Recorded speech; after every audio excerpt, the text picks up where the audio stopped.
Good morning. I'm the Reverend Rachael Hayes, minister of the Unitarian Universalist Society of Amherst.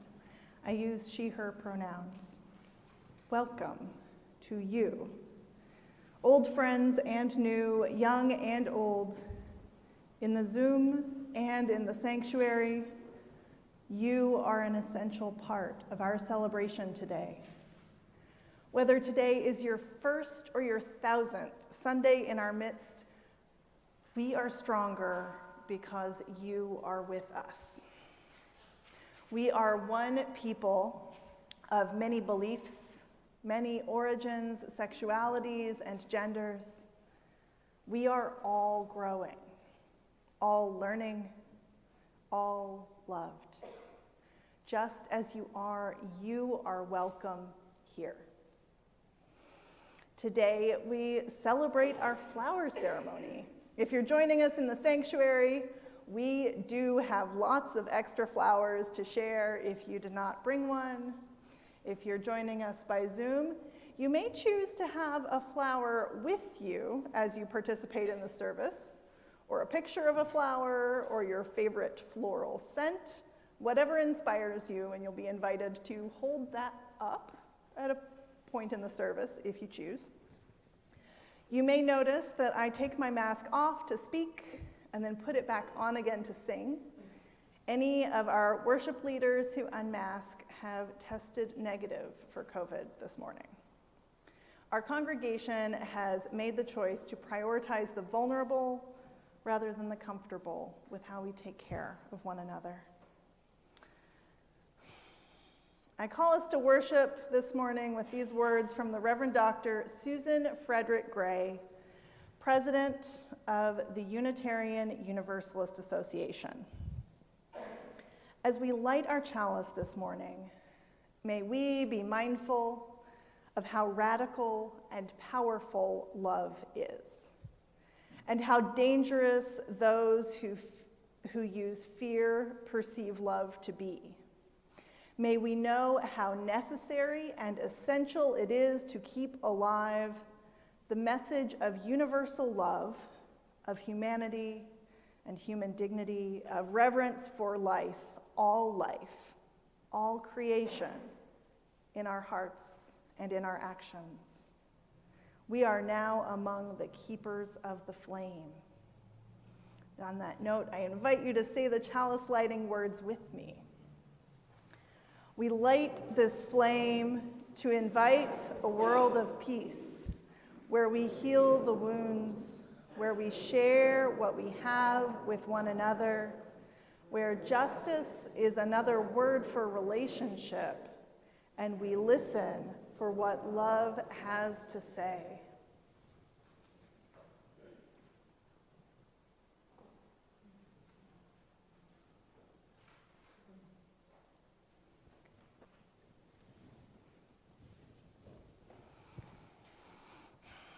Our first two hymns this morning were written by Norbert Chopek, who's somebody you'll hear about in a little bit in the service. But I invite you to rise in body and spirit to sing our first hymn, Color and Fragrance, which is number 78 in the hymnal and on the screen.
Today is a special day. Today we celebrate the flower ceremony. We bring flowers into our sanctuary and put them all together, one wild bouquet. And we say that the carefully grown peonies and the roadside dandelions and the herb garden chive blossoms and the store-bought daisies all belong here, together, on our altar. And this is an extra special flower ceremony. This year is the 100th anniversary of the first flower ceremony that Norbert Čapek celebrated with his congregation in Prague. Unitarian congregations all around the world are celebrating this special anniversary, many of them doing so today. The choir is going to sing you a song called Flora Gave Me Fairest Flowers.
Really good to hear you sing. So what we need to do is to bring a flower to everybody in the sanctuary while Brenda plays the next music. And so everybody's going to get a different flower than the one they brought. You up for it? Okay. Yeah, Laszlo, you've done this before, so I hear. Okay. Let's do it.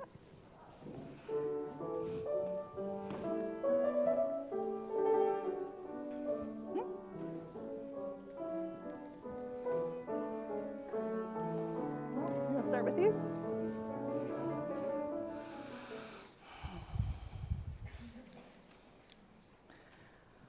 We celebrate the flower ceremony each year, not just because it's spring, not just because the flowers are beautiful. The flower ceremony is our anti-fascist ritual. In 1941, Norbert Čapek, who brought this ritual to the Prague congregation and whose wife and co-minister Maya Čapek brought it to the US. In 1941, Norbert Čapek was accused of treason by the Nazi government. They cited his sermons of love, reason, and unity in diversity as evidence. Even though he was ultimately acquitted, he was still sent to the concentration camp Dachau and executed. I've heard it said, though I can't find the source for it, that Chapek celebrated flower ceremonies with the others imprisoned at Dachau, asking them to bring a flower, a sprig of grass, or some small piece of beauty that they might share their hope and resistance. He died by poison gas. His spirit lives on in his writings, in his hymns, like the two we sang earlier, and in the flower ceremony celebrated every spring in many Unitarian Universalist congregations. The flower ceremony itself, in which we each bring a flower to share with the congregation, bless their unity in diversity, and then appreciate a flower we did not bring so much that we take it home, is the opposite of the fasces, the unbreakable bundle of sticks gathered around an axe, an ancient symbol of power and authority appropriated in the 20th century by Nazis and Italian fascists. Think about that. In the fasces, the bundle of sticks is strong when it's together, but easily broken when apart. In the flower ceremony, we bring our flowers together and we rejoice in their difference. And then we honor their uniqueness when we each take a different flower home to brighten the rest of our week. The strength stays with us because it's a different kind of strength. We need this kind of strength to counter fascism rising in our midst in 2023. When our political reality is full of book bans, Christian nationalism, white supremacy, xenophobia, heteronormativity, and the list could be very long, we turn to this reminder that our diversity is our strength. When I look at our bouquets of flowers, of faces, of ideas, I remember that we draw strength from each other. The flower ceremony stands counter to fascism, where we put all of our strength into one person wielding power, and it stands counter to individualism, where each of us guards our own resources as the highest good. When we participate in this congregation, we share. We give deeply of ourselves in service, in time, in money, in commitment, and it's not competitive or transactional. Nobody showed up today with the intention of trading up for a better flower. Nobody won, except that we all won. We made joy from this odd, beautiful assortment of flowers. Nobody wins the congregation either. The congregation belongs to its mission more than it belongs to its members. So it's up to us to make sure that our guiding principles will get us where we want to go. In our annual meeting today, the members of the congregation will have the opportunity to adopt a covenant to guide our unity in diversity for the next 3 years.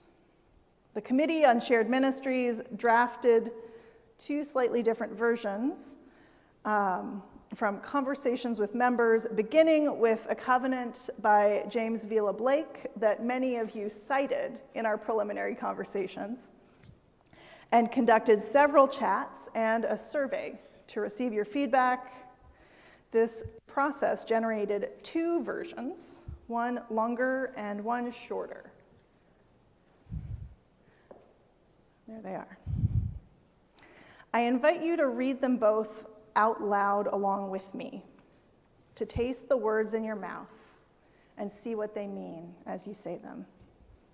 Okay, I know it, because I know there are a lot of Unitarian Universalists in this room. This is not a binding promise. You're trying it on, okay? Love is the spirit of this community, and service is its practice. This is our covenant with one another, to dwell together in peace, to seek truth and justice in love, to honor everyone's worth and dignity, and to do the work of building the beloved community in our world. And let's try the second one. Love is the spirit of this community. We dwell together in peace. We seek truth and justice in love. We honor everyone's worth and dignity, and we do the work of building the beloved community in our world. Today, we'll vote on the proposed covenant at the annual meeting. But the true covenant is the commitment we make to one another to value our relationships, to stay in relationship when it's hard. The covenant is a statement of how we want to take our individual selves and become an us, just like today with the flowers. We each show up with our flower, and we put our flowers together, and then we bring home something we could never have predicted. This is the heart of our flower ceremony. May it touch each of us and give us strength to create a world with more justice and more joy. Here we find sustenance. Here we find wisdom. Here we find joy together.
Today, as we celebrate the power of all of our hearts joined as the flowers in a bouquet, I would like to particularly invite you to participate in the closing song in two ways.